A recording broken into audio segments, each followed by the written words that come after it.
আপনারা যারা ঘর করতে চাচ্ছেন এবং করেছেন অবশ্যই কলম করে ছাদ থুই দিয়েছেন, অবশ্যই কাগজ দিয়ে থুই কখনোই আপনারা দেবেন না। অবশ্যই সিলিংটা প্লাস্টার করে নেবেন। দেখতে পাচ্ছেন এখানে সিলিংগুলো সম্পূর্ণ প্লাস্টার করা হচ্ছে।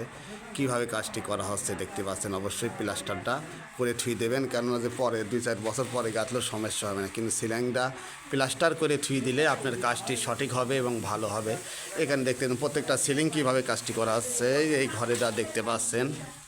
সিলিং সম্পূর্ণ কমপ্লিট। এই বিল্ডিংয়ের সাথে জুড়াইতে কাজ করেছি। কিভাবে জুড়াইতে কাজ করেছি, বিমগুলো সম্পূর্ণ প্লাস্টার করা কমপ্লিট হয়ে গিয়েছে। সিলিংগুলো দেখতে পাচ্ছেন, ফিনিশিংগুলো দেখতে পাচ্ছেন কি সুন্দর করে ফিনিশিং করেছে। এখানে আপনার এক সাইড করে দেখতে পাচ্ছেন প্লাস্টার বাদ আছে। প্লাস্টার বাদ থাকার একটাই কারণ, এখান দিয়ে গাঁথনি হলে ফিলাস হয়ে যাবে। এই মাথা পর্যন্ত ফিলাস হওয়ার কারণে গাঁথনি প্লাস্টার ওয়ালে সুন্দর করে প্লাস্টারটা করতে হবে। এই জন্য এক সাইডে বিম ফেলতে হয়েছে, কেন গাঁথনি এখানে গাঁথনি হবে। এখানে দেখতে পাচ্ছেন গাঁথনি হবে, নিচি বিম আছে দেখতে পাচ্ছেন, নিচি বিম গাঁথনি হবে। এদিকে প্রত্যেকটা বিম আছে, এই জন্য একটা সাইড করে ফেলে থুই দেওয়া হয়েছে। এখানে সম্পূর্ণ সিলিং দেখতে পাচ্ছেন একদম ফিনিশিং করা। আপনারা অবশ্যই সিলিং আগের থেকে প্লাস্টার করে কমপ্লিট করে থুই দেবেন। এর প্রত্যেকটা সিলিং দেখতে পাচ্ছেন ফিনিশিংটা দেখাচ্ছে আপনাদের নিখুঁত একটি ফিনিশিং। এখানে সুন্দরভাবে নিখুঁতভাবে ফিনিশিংটা তৈরি করা হয়েছে। এখানে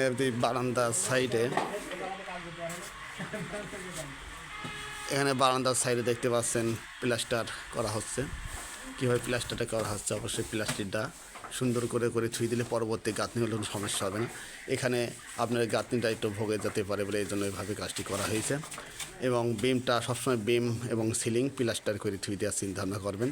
থুই দিলে আপনাদের জন্য অনেক ভালো হবে, কেননা যে বিল্ডিং সবসময় গাঁথনি যদি না করেন, অবশ্যই আপনারা সিলিংটা প্লাস্টার করে রেখে দিলে আপনাদের ভালো হবে।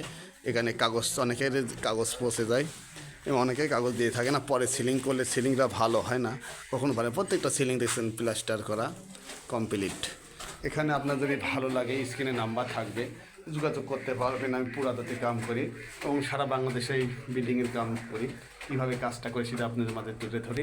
প্রত্যেকটা বিল্ডিং কীভাবে নিখুঁতভাবে প্লাস্টারটা করে যেটি দেখতে পাচ্ছেন অসাধারণভাবে। প্রত্যেকটা বিল্ডিং ব্যবহার করা।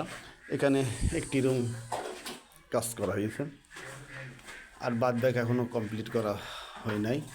এখন এদিকে গাঁথনি করে সম্পূর্ণ কাজটি শেষ করতে হবে এবং গাঁথনি এখন হবে না বলে এই সাইডটা একটু কাজ করতে হবে। করার পরে আপনার কাম হচ্ছে শেষ। আজকের মতন এই পর্যন্ত থাকবেন, সাথে থাকবেন, পাশে থাকবেন। পরের ভিতরে আপনাদের দেখাবো, পরবর্তীতে এখানে যদি কোনো কাজ হয় পরবর্তী ভিডিওতে আপনাদের আমি দেখাবো কীভাবে কাজটি করলে, কাজটি কীভাবে করলে কাজটি সঠিক হয়।